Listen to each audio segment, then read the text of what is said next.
April 1942, World War II, the Bataan Death March, Philippine History Reading, prepared by Kapinda Janber, Professor Potabara Jerwin. On the morning of April 9, 1942, 4 months of intense battle and no hopes of reinforcements, the American troops of the Bataan Peninsula of the Philippines surrendered to the Japanese. The captured American and Filipino men were then subjected to the Bataan Death March, a torturous march of more than 65 miles, or what we say 108 kilometers, in which thousands of troops died due to starvation, dehydration, and gratuitous violence. Thousands more would die in prisoner of war camp before they were liberated 3 years later. Next. Before its formal entry into the World War II, America placed a defense outpost in the Philippines so that they can protect its main possession in the Pacific. This outpost soon turned into one of the earliest battlefronts with the Japan. Next, General Douglas MacArthur, newly appointed the commander of U.S. Army forces in the Far East by President Franklin Roosevelt, ordered the American troops in the Philippines to retreat to the southern Bataan Peninsula until enough reinforcements arrived. And what happened? However, the attack on the Pearl Harbor on December 1941, it interrupted the flow of reinforcements and left the troops on their own. Next, in the meantime, Japanese forces firmly pursued their conquest of the Philippines. Emperor Hirohito pressured his army chief of staff Hajime Sugiyama twice to increase troops for a quick knockout in Bataan. From December of 1941 to April 1942, the troops in Bataan resisted the Japanese conquest day and night. They make war against Japan.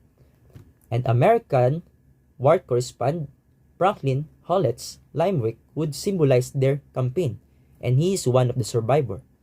And he symbolizes it and said, "We are the battling bastard of Bataan. No mama, no papa, no Uncle Sam, no aunts, no cousins, no nieces, no pills, no planes, no artillery pieces, and nobody gives a damn." Next, on April 3, the Japanese flotilla, as you can see on the sea, originally destined for Australia, but it arrived in Philippines instead and led to a new surge of Japanese attacks. There was no time during the morning, noon, night that there was not a gunshot. So there's always a gunshot. Our machine guns get so hot, the barrel would just curve. Sinabi ito ni Lester Tenney, one of the Death March survivor. Next, by this time, there was a shortage of food and medicine, reduced to less than half rations per man. Survivors recalled eating an officer's polo pony. So ang polo pony is, you can see on the slide, is a horse. Then even iguanas, snakes, and jungle insects and plants. And what happened is malaria and dysentery, which is an infection, one of the intestine that causes diarrhea, and along with the non-stop noise of shelling and bombing. On April 8, General MacArthur sent the men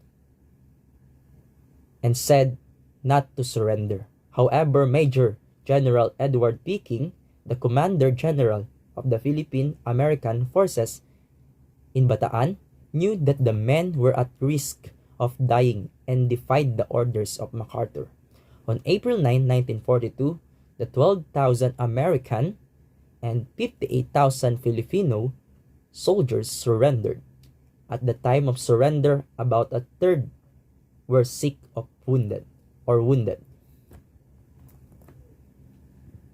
To continue, unlike the rest of the island, the Bataan defenders showed resistance, but it wasn't enough.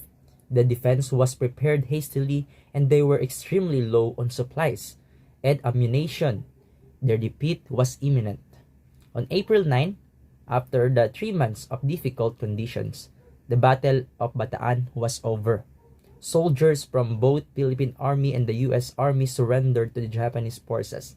The Japanese army expected to conquer the Philippines in just a few days, but the amount of soldiers they captured far exceed their expectations. So the Japanese thought that they could get 30,000 of prisoners, but the reality was the 76,000 American and Filipino soldiers had laid down their arms. It became a tremendous logistical problem for the Japanese, who were able to provide neither transport nor food for such a large number of prisoners. And that's why during the surrender discussion, U.S. Major General Edward King asked for permission to drive the prisoners of war to Camp O'Donnell in American Army trucks, but the Japanese General Masaharu Homma dismissed this request of General Edward King, and eventually it was decided that the prisoner would march on foot to O'Donnell Camp. Next. After the surrender of joined U.S. Filipino forces at the Bataan Peninsula in the Philippines on April 9, 1942, the Japanese forced 76,000 prisoners of war to march to the Camp O'Donnell prison. The Japanese rounded the captured men into long columns and told them to start marching. For the next 7 days, the men were forced to walk 65 miles, and 108 kilometers in tropical temperatures over 100 degrees, given no food, no or water, and restless rarely only. Over 5,000 would die on the march. At the moment of their surrender nga, the US and Filipino soldiers were already exhausted na by that time by the arduous combat with Japanese troops, and they were also suffering from the malnutrition because of their reduced food rations during the final stages of the Battle of Bataan before they surrender. So para a man already in such a bad state na the 66 miles was a sheer torture for them. The Japanese forced them to march 25 miles per day, which was the average marching speed for a Japanese soldiers. Even in the best condition of the American soldiers, normally they could only march 15 to 20 miles per day lang. Contrary to what was planned, then the caravan moved slowly. So the marching slow, very slow. So the march lasted for a days, while the first contingent of prisoners finished the march in 5 days. The last of them arrived at the camp after 10 days. So Japanese Bushido Code. So the Japanese military followed the Bushido Code, which essentially stated that surrender was shameful and death was preferable. So anyone who surrendered that time during marching was a coward and must be treated as less than human. Therefore, the recently surrendered and American troops could be treated as less than human and consequently were being killed. Next, it was the death march because of the way they killed you. Sabi ni Tenny said, one of the survivor, na it was called the death march. And if you stop walking daw, sabi niya, you died. If you had to defecate or you remove your feces, you died. If you had a malaria attack, you died. It made no difference what it was. Either they cut your head off, they shot you, or they bayoneted you, but you died if you fell down. So you just keep on marching. The Japanese soldiers who accompanied the march tortured and murdered freely, from using bayonets nga ito saksakin, death to pushing bodies in front of tank paths, and Japanese would even force prisoners to stand attention in the midday sun habang may araw until would drop of heat exhaustion. So numerous scamulations, disemboweling, and shooting just plain and to death of the defenseless, starved, and wounded soldiers were common on the time of their march. Next, we will work you out to death. So that's what one of the officials of the Japanese said Along with the death by torture, many men died of dysentery. Many artesian walls lined the path of the march, but any prisoner who tried to approach was killed. Desperation will lead men to resort to drinking whatever they could find. So whatever water they see, they drink. And one of the survivors said, recalled, you would see water on the side of the road in carabao wallows. The carabao would sit in there and bath. We would see that and spread the scum along the side and just drink the water. The result was dysentery. Real bad dysentery. Yung pananakit ng tiyan nila. Stomach real, very severe. Following the end of the march, the prisoners were packed into hot steel boxcars with barely enough room to breathe. They can't breathe well. During this 45-mile ride, men continued to die from heat and exhaustion. Upon arrival, they marched 10 more miles when they arrived at Camp O'Donnell, a former Filipino training base. And you are guessed, the emperor, one of the officials, greeted them in English, we will work you to death.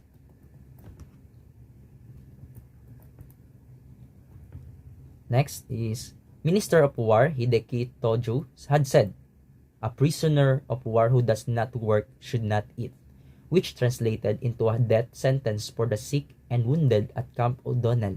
Explain Rogers and Bartlett, the survivors of that march. And they nicknamed the Camp O'Death. The survivors of the Bataan Death March, along with the prisoners of death, continued to die from starvation and disease. Their camp diet was listed there. One is the lugaw, a water rice gruel that contained fish, dough, with heads, vegetables, and usually inch-long weevils, the insect. And some prisoners of war that time ate the weevils for their protein values. The prisoners supplemented their diet also with some stew. They made anything edible they stole, such as turnips or rats. So, yun yung ginagawa nilang stew. And sick prisoners were sent to the crude hospital ward. So, when they are sick, you are going to that crude hospital ward was named Zero Ward. As in, for the patient with zero hope daw.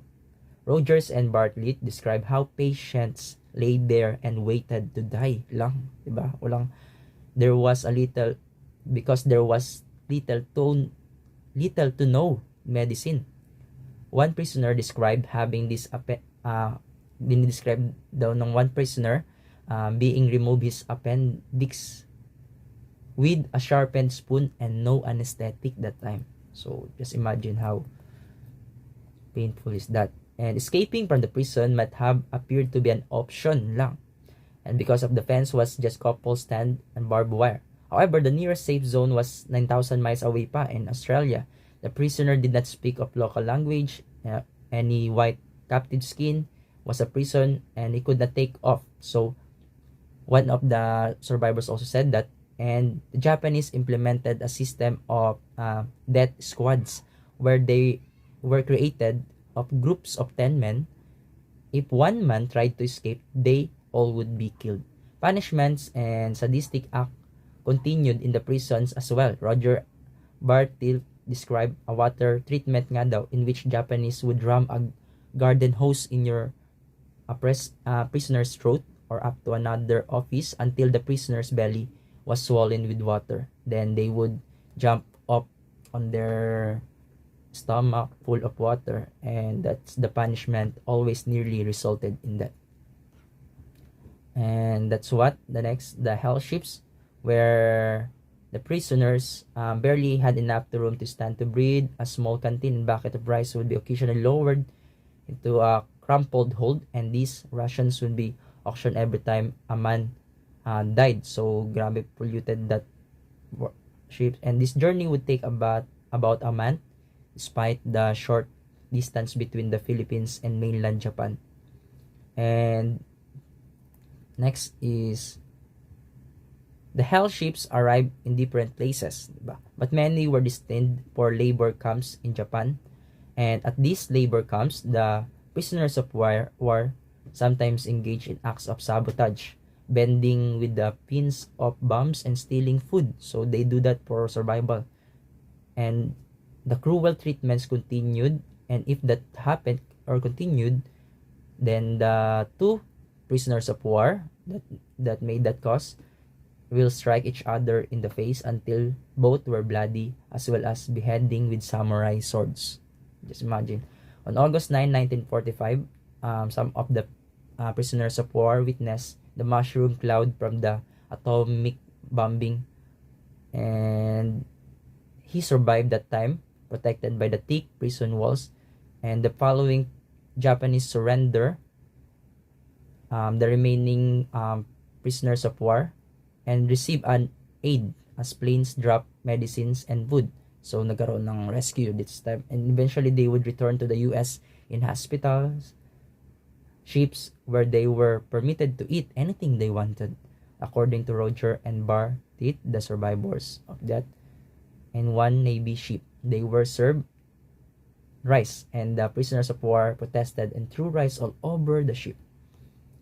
And the end of war. So we're ending the end of war. After the war, American arrested Lieutenant General Homa Masaharu, the commander of Japanese troops in Philippines.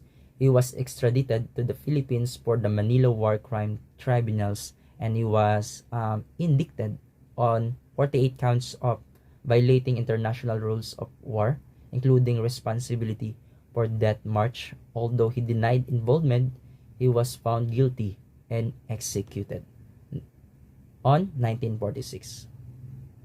And what happened in 1945, 1951, America signed the peace treaty with Japan, which included a provision waiving claims of former prisoners of war, the Japanese government, according to the historian Kinyu Tokodome. In 1995, 50 years after the end of the war, Japan inaugurated the Peace, Friendship, and Exchange Initiative to fund historical research and exchange programs with nations Japan had committed aggression against the dominated during World War II.